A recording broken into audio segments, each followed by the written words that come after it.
Our next question is most important for entrance exam also as well as Gujarat board school exam also, because कोई भी 10 school ले लो first test की, उसमें से 7 schools में ये क्वेश्चन पूछा जाता है.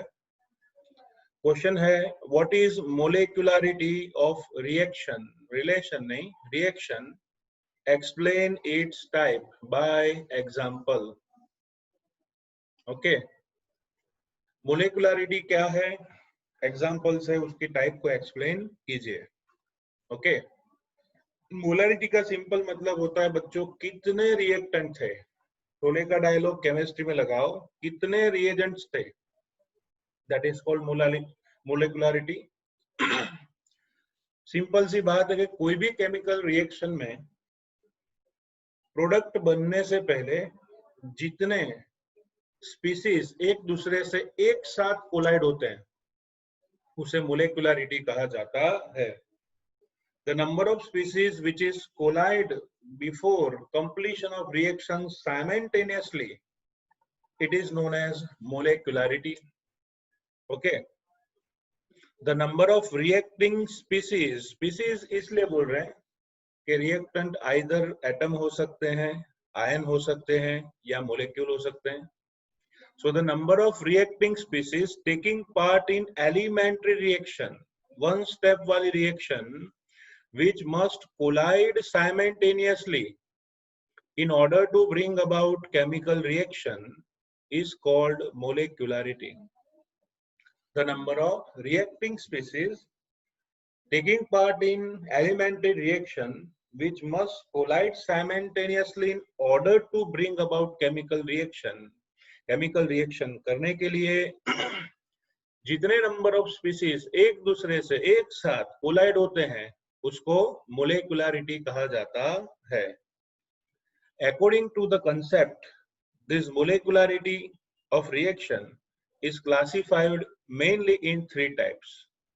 First is unimolecular, second is bimolecular, and third is trimolecular. तो बच्चों, what is unimolecular reaction?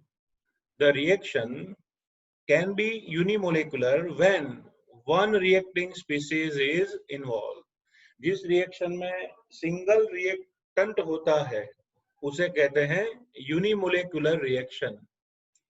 जैसे लिख सकते हैं डीकॉम्पोजिशन ऑफ एमोनियम नाइट्राइट. बच्चों यहाँ ध्यान रखना है नाइट्रेट नहीं है, नाइट्रेट का मतलब NO3, लेकिन यहाँ पे क्या है nitrite. So decomposition of ammonium nitrite लिख सकते हैं NH4NO2. It gives N2 plus 2H2O. That is called unimolecular reaction. यहाँ क्या हो रहा है देखो, N2 बनी उड़ी उड़ी जाए प्लस H4NO2 becomes 2H2O, मतलब N2 plus 2H2O प्रोडक्ट मिलेगी. प्रोडक्ट कितनी मिलती है doesn't matter, number of reactant को ही बोलते हैं मोलेकुलरिटी. तो this is unimolecular reaction. Now bimolecular reaction, okay, अपने हिसाब से लिखो. The reaction in which two species involve in collision to give product, it is known as bimolecular reaction. जैसे dissociation of HI, दो HI मोलेक्यूल एक दूसरे से collide होंगे तो उसमें से बनेगा H2 plus I2. That is called bimolecular reaction. Okay, 2HI it gives H2 plus I2. इसमें क्या होता है, मैं सिर्फ नॉलेज के लिए बता रहा हूं. देखो ये हाइड्रोजन है HH बराबर. ओके, और यहाँ पे बच्चों ये बड़ा वाला जो साइज ड्रॉ कर रहा हूं ना वो आयोडीन है. ओके, चलो तो ये एक HI हुआ, ये दूसरा HI हुआ, 2 HI हुए. जब दोनों कोलाइड होंगे एक दूसरे के साथ तो उसमें से ऐसे ऊपर से H2 सेपरेट होगा और नीचे की साइड पे बच्चों ऐसे I2 सेपरेट होता है. Okay, so this two molecule collide to each other. तो ऊपर वाला पार्ट HH कंबाइन होके H2, नीचे वाला पार्ट II कंबाइन होके I2. तो कितने मोलेक्यूल कोलाइड हुए? 2, इसलिए मोलेकुलरिटी कितनी आने वाली है? 2. Okay. Now trimolecular or termolecular reaction. Okay, the reaction in which 3 species involves simultaneous collision, it is known as trimolecular or termolecular reaction. जिसका एग्जाम्पल हमने लास्ट लेक्चर में दिया था ऑर्डर ऑफ रिएक्शन की थियरी में, कि नाइट्रिक ऑक्साइड उसका oxidation करोगे तो नाइट्रोजन डाइऑक्साइड बनता है. So it is known as trimolecular or termolecular reaction. So reaction has different 3 types: unimolecular, bimolecular and trimolecular reaction. Okay.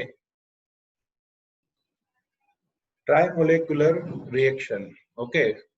So 2NO plus O2 it gives 2NO2. तो यहाँ 2 molecule NO और 1 molecule O2 combine होके 3 molecule collide होते हैं. That is trimolecular reactions. Okay. लेकिन याद रखो, the reaction which has 3 molecularity, they are very rare and slow to proceed. ऐसी रिएक्शन बहुत कम मात्रा में देखी जाती है और बहुत स्लो होती है. ओके. इसके साथ साथ एक्स्ट्रा लिखा है पॉलीमोलेकुलर रिएक्शंस. बच्चों, पॉलीमोलेकुलर रिएक्शन का मतलब है ज्यादा मोलेक्यूल हो. Okay. So the probability that more than 3 molecules can collide and react simultaneously is very small. आप ही सोचो ना, 3 से ज्यादा मोलेक्यूल एक दूसरे से कोलाइड हो एक साथ, ये देखने को बहुत कम मिलता है. इसलिए लिखा है 3 molecules when collide, that is also rare. तो 3 से ज्यादा मोलेक्यूल कोलाइड होके एक साथ कोलाइड होके प्रोडक्ट दें, ये बहुत पॉसिबल नहीं है. और इसलिए these are very rare and slow to proceed. ऐसी रिएक्शंस बहुत कम मात्रा में देखने को मिलती है और ये भी बहुत स्लो होती है. तो बच्चों, आज इतना करेंगे. नेक्स्ट लेक्चर में हम कॉम्प्लेक्स रिएक्शन के बारे में स्टडी करने वाले हैं. Okay guys, thank you so much.